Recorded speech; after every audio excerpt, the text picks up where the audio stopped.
दोस्तों, मैं आपको सुनाने जा रहा हूं अपनी मंडली की सदस्य अनुलता राज नायर की लिखी कहानी बालकनी वाला घर।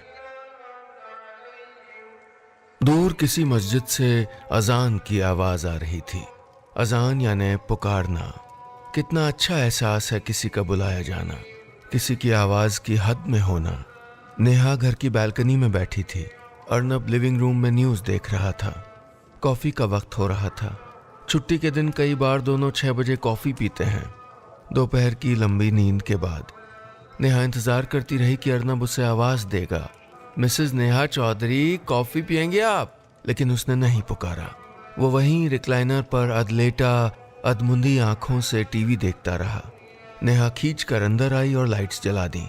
कितना ग्लूमी लगता है शाम का धुंधल का, उसने शिकायती लहजे में कहा। अब क्या इसमें भी मेरा फॉल्ट है? अर्नब ने तंजिया अंदाज में जवाब दिया। नेहा चुप रह गई। पिछली रात की बहस अब भी सरदर्द के रूप में ताज़ा थी। अब और नहीं। वो किचन में जाकर कॉफी बनाने लगी। एक कप अर्नब के सामने रखकर खुद कमरे में चली गई। स्कूल के बच्चों की कॉपीज घर उठा लाई थी। बंडल उठाकर उसने बिस्तर पर बिखरा दिया। जानती थी करेक्शन करने में टाइम कब निकल जाएगा पता ही नहीं चलना है। बाहर से आती टीवी की आवाज भी बंद हो गई, यानी अर्नब का लैपटॉप खुल गया होगा।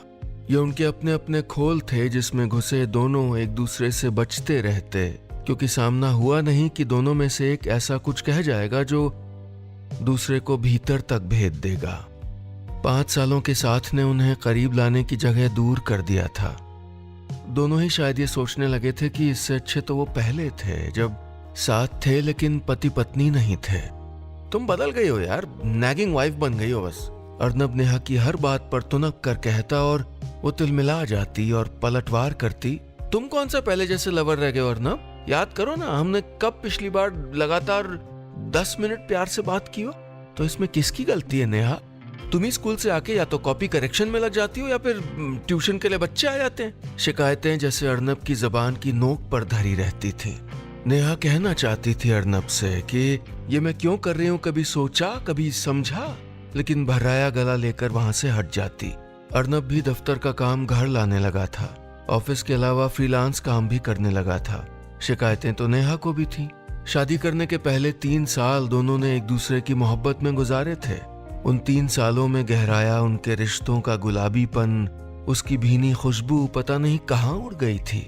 पता नहीं कब हुआ कि दोनों मोहब्बत छोड़कर यूं अंधेरे बुनने लगे थे। पता नहीं क्यों दोनों इतने दूर हो गए थे। ये वाला वेंचाइम बालकनी में और वो घंटी वाला किचन में, और कर्टन के नीचे भी ना घुंघरू टाक दूंगी, हवा से छन छन करते रहेंगे, नेहा ने अर्नब की कलाई थामते हुए कहा। पागल हो तुम, पूरी पागल।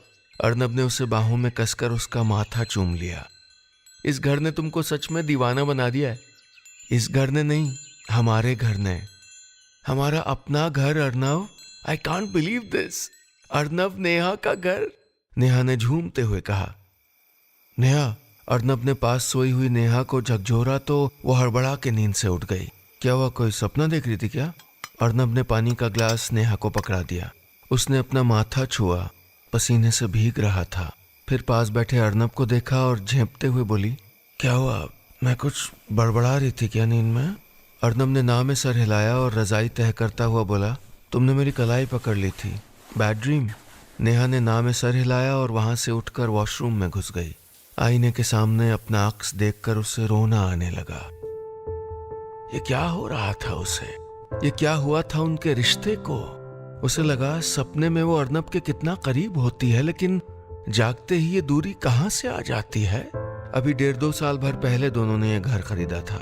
2 बेडरूम फ्लैट, बड़ी बड़ी 2 बालकनियों वाला फ्लैट। अपनी सामर्थ्य से ज्यादा खर्च करके इस सपनों वाले घर को दोनों ने खरीद तो लिया, लेकिन यही घर उनके सपनों को एक एक करके तोड़ता चला जा रहा था। बड़ा सा हाउसिंग लोन लेकर उन्होंने खुद को उलझा लिया था। सपने मुफ्त होते हैं, उनकी ईएमआई नहीं भरनी पड़ती, लेकिन सच को आकार करने की तो कीमत अदा करनी होती है। स्कूल, ट्यूशन और घर का काम नेहा को तोड़ने लगा था। और अर्नब, वो भी तो बदल रहा था। पहले रोटियां बेलते हुए नेहा माथे पर छलक आया पसीना पोंछने लगती तो वो अखबार से पंखा झलने लगता। लाड़ जता के कहता, यार किचन में भी पंखा होना चाहिए। अब उनके मॉड्यूलर किचन में छोटा सा एसी लगा हुआ है, लेकिन शायद नेहा मिस करती है पसीने की वो बूंदें। उनके पहले वाले किराए के घर में डाइनिंग टेबल की जगह नहीं थी। दोनों टीवी के सामने सोफे पर बैठकर खाना खाते थे, पुरानी फिल्में देखते या कोई टीवी शो या अपनी शादी का एल्बम। बार बार वही तस्वीरें। नेहा जरा देर को रसोई में जाती और अर्नब आवाज लगाता, जल्दी आओ तुम्हारी पसंद का गाना निकल जाएगा। कौन जाने अर्नब भी वो एक थाली में परोस कर खाया खाना मिस कर रहा हो, लेकिन अगर कर रहा है तो कहता क्यों नहीं। नेहा कहाँ हो यार, टिफिन पैक नहीं किया? आज भी कैंटीन से खाऊं? नेहा दौड़ के बाहर आई। ये 9 कब बज गए उसको पता ही नहीं लगा था। मन ख्यालों में भटका रहा था। आज और खा लो, रात 2 बजे सोई। उसने झेंपते हुए कहा, अब दिन का खाना रोज बाहर ही खाना है तो रात को भी रहने दो ना, आराम से लौटूंगा कहीं खा पी के। अर्नब ने तलखी से कहा और बाहर निकल गया। दरवाजे की धम से पटकने की आवाज घर में गूंज गई। इस कर्कश आवाज से जैसे कोमल आवाजें डर गई थीं और शायद इसीलिए अब नेहा और अर्नब के घर में सुरीली घंटियों और विंचाइम का बजना बंद हो गया था। दोस्तों, उम्मीद है आपको कहानी पसंद आ रही होगी। और हाँ, अगर अपनी बात मुझ तक पहुंचाना चाहते हैं तो फेसबुक या इंस्टाग्राम पर हमारे ऑफिशियल पेज पर आइए, यूट्यूब पर हमारे ऑफिशियल चैनल पर आइए। तीनों जगह आप टाइप करिएगा नीलेश मिश्रा, NEELESHMISRA। साथ में वेरिफिकेशन का ब्लू टिक भी मिलेगा, जिससे आप जान पाएंगे कि यही असली पेज या चैनल है। और हाँ, अगर आप ट्विटर पर हैं तो मेरा हैंडल है नीलेश मिश्रा। उस पर भी आपको वेरिफिकेशन का ब्लू टिक मिलेगा ताकि आप सही पते पर आएं। चलिए आगे बढ़ाता हूं कहानी।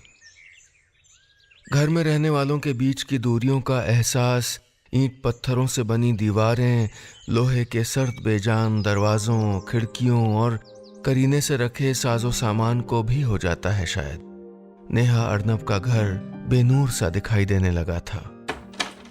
शाम 4 बजे नेहा ने स्कूल से लौटकर ताला खोला तो उसे अपना ही घर देखकर वापस लौट जाने का मन हुआ। सुबह उसके और अर्नब के बीच हुई बातों की तलखी अब भी हवा में थी, बल्कि पिछले 1.5-2 सालों में जमा हुई तलखी। उसने बालकनी की तरफ खुलने वाला दरवाजा खोल दिया। पूरे 5 लाख ज्यादा दिए थे इस बालकनी के लिए। बिल्डर जब इस घर को दिखाने लाया था तो नेहा की आंखों में 2 जुगनू घर कर गए थे। उसने बच्चों जैसे अर्नब की शर्ट की आस्तीनें खींचते हुए कहा था, यही वाला लेंगे अपना, प्लीज। मन तो मेरा भी डोल रहा है यार, लेकिन अर्नब थोड़ा झिझका था। लेकिन छोड़ो ना, लाइफ में एक ही बार तो बनाते हैं यार घर, कर लेंगे थोड़े दिन, थोड़ी ज्यादा मेहनत। नेहा हुलस के बोली थी। चाहतों को पा लेने की शर्तें पहले पहल कितनी आसान दिखती हैं, लेकिन निभाते हुए एहसास होता है कि ये कितनी मुश्किल थी, कदम कदम पर इम्तिहान लेती हुई। नेहा और अर्नब का प्यार भी मकान की ईएमआई चुकाते चुकाते किस्तों में धीरे धीरे घटता जा रहा था। दिन भर के थके हारे 2 शख्स एक दूसरे में सुख खोजने की जगह कमियां तलाशने लगे। नेहा वहीं बालकनी में झूले में बैठी सो गई थी। चेहरे पर पानी की बूंदें पड़ी तो चौंक कर जागी। आसमान स्याह हो रहा था, सारा नीलापन काले बादलों से छिप गया था। उसने जल्दी से अंदर जाकर लाइट्स जला दी। सोच रही थी कि अर्नब आता होगा, कुछ बना ले। सुबह भी बिना टिफिन लिए चला गया था, अफसोस था उसे। लेकिन पता नहीं इस आवाज से प्यार कब और कहां खो गया। पहले जब कभी अर्नब गलती से टिफिन घर भूल जाता था या किसी रज जगह के बाद नेहा देर से उठती और दोनों बिना टिफिन के घर से निकल जाते, कैसे कलपते थे वो। एक दूसरे को मैसेज करते थे कुछ खा लेने के बाद, मनोहार भरे मैसेज। शाम को लौटते हुए रास्ते में दोनों ही कुछ खरीद लाते, एक दूसरे की पसंद का। नेहा प्याज की कचौड़ियां ले आती तो अर्नब नेहा के फेवरेट मफिन्स। लेकिन आज रात के 8 बजने पर भी अर्नब का कोई पता नहीं था। दफ्तर से निकलकर उसका घर लौटने का मन ही नहीं किया। सुबह से कुछ खाया भी नहीं था, लेकिन भूख फिर भी नदारद थी। उसने कार का स्टीयरिंग घर की तरफ मोड़ने के बजाय दूसरी तरफ घुमा दिया। वो देर तक सड़कों पर यहाँ वहां भटकता रहा। वो नहीं लौटना चाहता था उस 4 दीवारी में जहां अब उसका दम घुटता था, जहां 2 ऐसे लोग साथ थे जो हर बात में टकरा जाते थे, जिन्हें एक दूसरे की फिक्र नहीं थी। अजीब शोर था उस घर में। उस रात अर्नब ने घर न लौटने का फैसला कर लिया।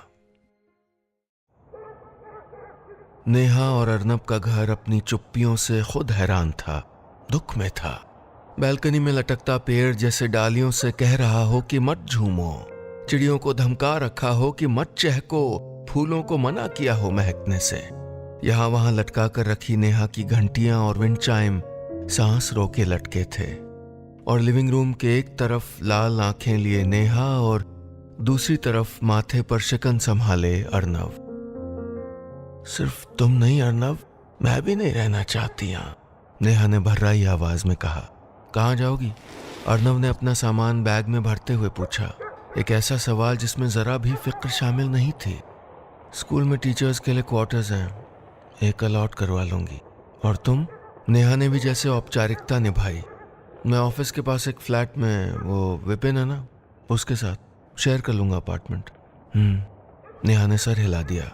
मैं EMI भरता रहूंगा, अर्नब बोला। मैं भी, नेहा ने कहा। जब लोन चुक जाएगा तो मकान को बेच के आधा आधा कर लेंगे, अर्नब ने किसी साहूकार की तरह कहा। घर में रहने वालों के बीच मुरझाता प्यार उसे कितनी आसानी से मकान में तब्दील कर देता है।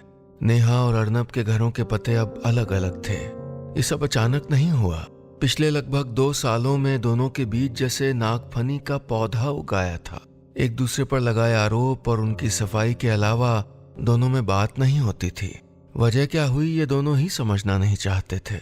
स्कूल के बाद हॉस्टल के एक कमरे में नेहा उदासियां जीने लगी थी, और अर्नब भी कौन सा खुश था। समय ऐसे खिसक रहा था जैसे कोई अनमना सा बच्चा जो घर नहीं जाना चाहता गली के दोस्तों को छोड़कर। दोनों के मन के अंदर कोई उदास धुन बजती रहती। एक शाम नेहा अपने रूम के बाहर कुर्सी डाले बच्चों को खेलते देख रही थी कि उसका फोन बजा। अर्नव? कोई 6 महीने बाद उसका फोन आया था। हेलो अर्नव, कैसे हो? उसने फोन उठाते ही पूछा। ठीक हूँ। सुनो, कल एक ब्रोकर घर देखने आना चाहता है। उसका कहना है कि वो लोन की बची रकम एडजस्ट कर लेगा। तुम भी आ जाओ क्योंकि सामान भी हटाना पड़ेगा, घर खाली करना होगा ना। अर्नव एक सांस में बोल गया। नेहा को लगा जैसे कड़कड़ाती सर्दी में उसके सर पर चमचमाता सूरज अचानक अस्त हो गया। वो सिहर गई। घर खाली? हाँ, खाली करना होगा। ठीक है, आती हूँ कल, नेहा ने कहा। अर्नव ने फोन रख दिया, पर नेहा की आंखों के सामने घर का अधखुला दरवाजा दिखने लगा। वो दरवाजा जिसके भीतर अपने अपने दाहिने पैर रखते हुए उसने और अर्नव ने गृह प्रवेश किया था। अंदर जाने के ठीक पहले देहरी पर उसने सर हल्का सा झुकाकर उसे चूम लिया था। नेहा ने तय किया कि सारे सामान के साथ वो स्पर्श भी अपने साथ ले आएगी। घर का सामान शिफ्ट करने के लिए नेहा और अर्नव ने एक लॉन्ग वीकेंड चुना, क्योंकि सामान भी बहुत था और फिर ये सोचना भी था कि क्या नेहा ले जाए और क्या अर्नव। खरीदते समय ये कहाँ सोचा था कि ये किसका है, वो किसका। तब सब कुछ साझा था। अब आधा आधा करना आसान कहाँ होगा। घरों को खाली किया जाना बड़ा मुश्किल काम होता है। कितना भी समेट लें कुछ न कुछ रह ही जाता है। दीवारों पर कुमकुम से लिखा शुभ लाभ कैसे ले जाएं, और किचन में जो तेल हल्दी के छींटे उड़े हैं वो, और बालकनी में उनके लगाए रात रानी के गमले का जो निशान फर्श पर बना है, जो गवाह है उनके 5 सालों के साथ का, उसका क्या। नेहा कैब से घर पहुंची तो अर्नव पहले ही वहां था। वो किताबों की शेल्फ बिखरा कर उसके सामने पालथी मारे बैठा था। नेहा को देखकर जरा सा मुस्कुराया भी, फिर लगा जैसे रोक लिया खुद को। तुम बीमार थी क्या? उसने मूढ़ा नेहा की तरफ सरकाते हुए पूछा। नहीं तो, वो बालों में तेल डला है शायद, इसलिए, नेहा ने घर में नजर घुमाते हुए कहा। इतने दिनों से बंद पड़ा घर कैसा सुस्त लग रहा था। ये तो तुम ही ले जाओगी? अर्नव ने शिवानी के उपन्यासों का ढेर उसकी तरफ सरका दिया। और ये भी, कहते हुए उसने अमृता प्रीतम का नागमणि उठा लिया। ये उपन्यास उसे अर्नव ने गिफ्ट किया था। नेहा ने पन्ना पलटा। With love to Neha. फिर उसकी आड़ी टेढ़ी राइटिंग में लिखा था, तुम उदास हो पर अपनी उदासी छिपाती नहीं, पर मैं उदास होना ही स्वीकार नहीं करता। अर्नव कुछ देर नेहा को और किताब को देखता रहा और वहां से उठ गया। दिन भर में दोनों ने काफी हिस्सा बांट कर लिया। डबल बेड नेहा ले जाए क्योंकि उसका अपना कमरा है, शेड नहीं। अर्नव लिविंग रूम में पड़ा सोफा कम बेड ले जाएगा। अलमारियां दोनों एक एक। डाइनिंग टेबल बेच दी जाएगी और बर्तन कुछ छोड़ के कहीं बांट दिए जाएं। तस्वीरें कुछ नेहा ने रखी, कुछ अर्नव ने। यादों को शायद दोनों ही सहेजना चाहते थे। और बालकनी का झूला यहीं छोड़ देते हैं, नेहा बोली, किसी के काम आएगा। अर्नव ने सर हिला दिया। तुम्हें कितनी जिद थी कि झूला चाहिए। बालकनी वाला घर और झूला। अर्नव की आवाज का खोखलापन नेहा को चुभ गया। वो बालकनी में चली आई। क्या हम ये महंगा घर नहीं खरीदते तो इस तरह परेशान ना होते और यूं झगड़ते नहीं, दूर नहीं होते? क्या मेरी बालकनी वाले घर की जिद ने हमको ये दिन दिखाए? क्या ज्यादा पैसा कमाने की जद्दोजहद हमारे प्यार पर एक धुंध बनकर छाई? और क्या ये धुंध हम दोनों हटा नहीं सकते?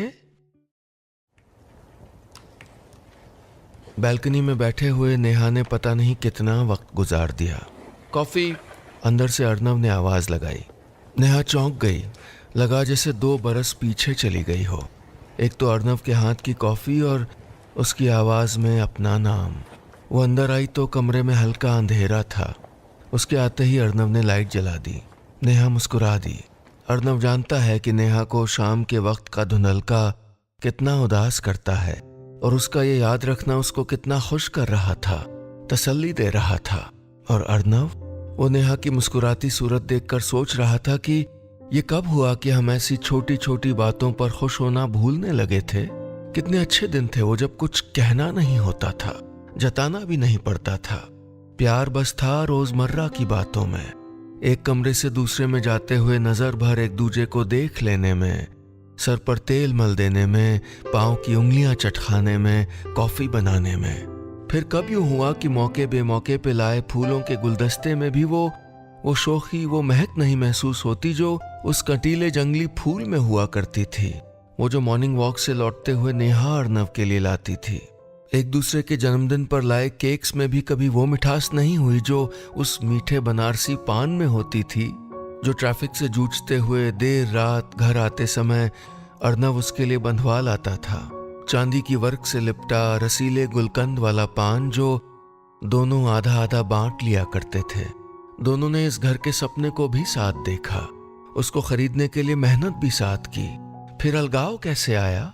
शायद अपनी अपनी थकान, अपनी अपनी कुंठा, बेचैनियां दोनों साझा नहीं कर पाए। शायद साथ रहकर साथ रहने की कीमत का एहसास नहीं होता। सामान शिफ्ट कब करें? नेहा के सवाल पर अर्नव चौंक गया। बोला, तुम जब चाहो, कहकर जरा सा पल भर को वो रुका। उसे नेहा की आंखों में झिलमिलाते सितारे नजर आए। वो आंखें जिनकी कस्में खाकर उसने प्यार के वादे किए थे। वो आंखें जिनमें खुशी उतर आती थी जब वो हंसती थी। नेहा ने अर्नव को देखा।